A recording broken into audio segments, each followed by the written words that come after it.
Buenas, welcome back to Edward in España. So I'd just like to start this video by saying, first of all, thank you for watching my videos if you're a returning viewer.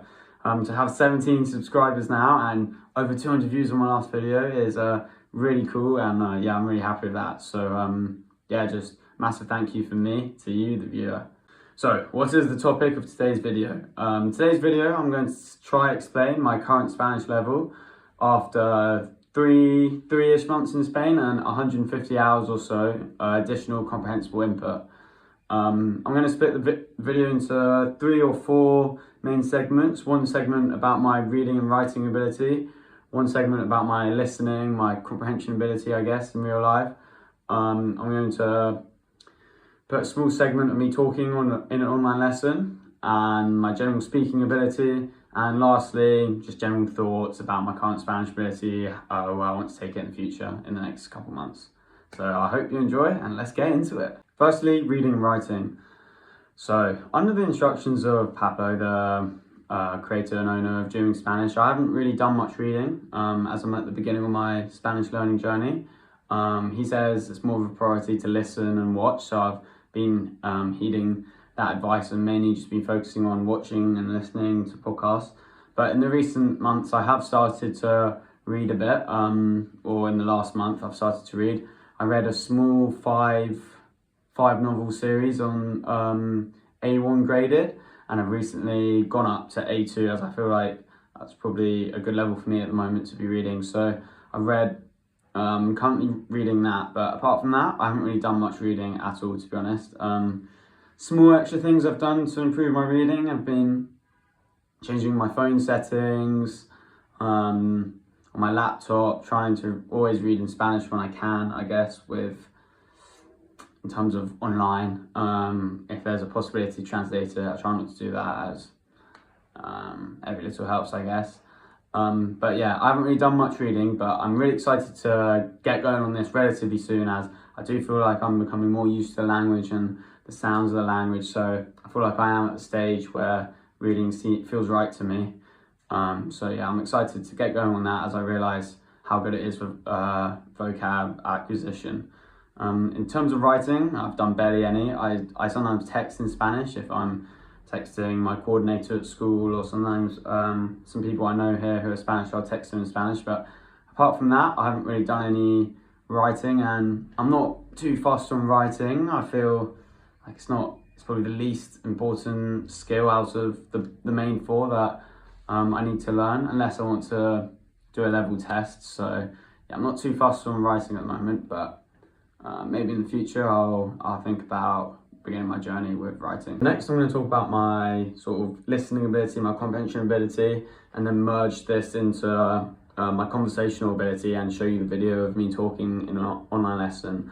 So in terms of virtually, on my computer and on my phone, I've been watching videos on Doing Spanish and listening to podcasts for, on average, 1 to 2 hours a day over these past 3 months, and I'm so happy with my improvement.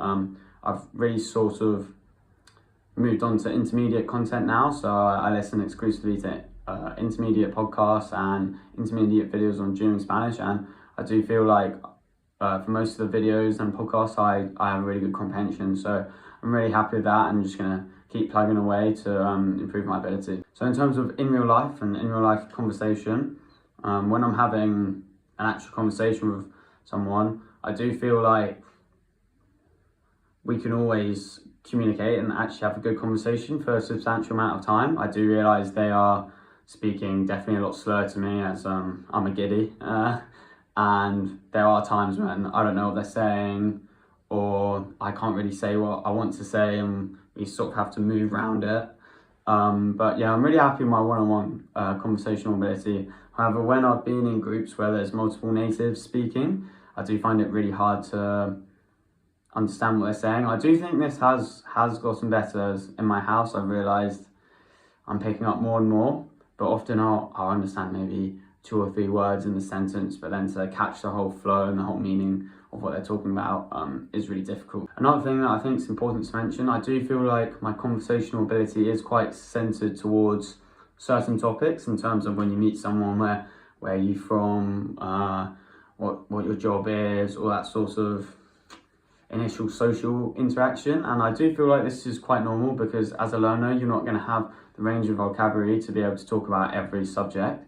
But yeah, I've definitely noticed that with me, my vocabulary can be limited in other aspects of life, I guess. But I guess it's just part of the process, and I just need to keep on going and watching and listening to more podcasts to acquire more vocab. Now I'll show you the clip of me talking for a minute or two. You can watch and then we'll regroup after. So hope you enjoy and see you in a bit. Cuéntame un poco, ¿cuánto tiempo llevas estudiando español?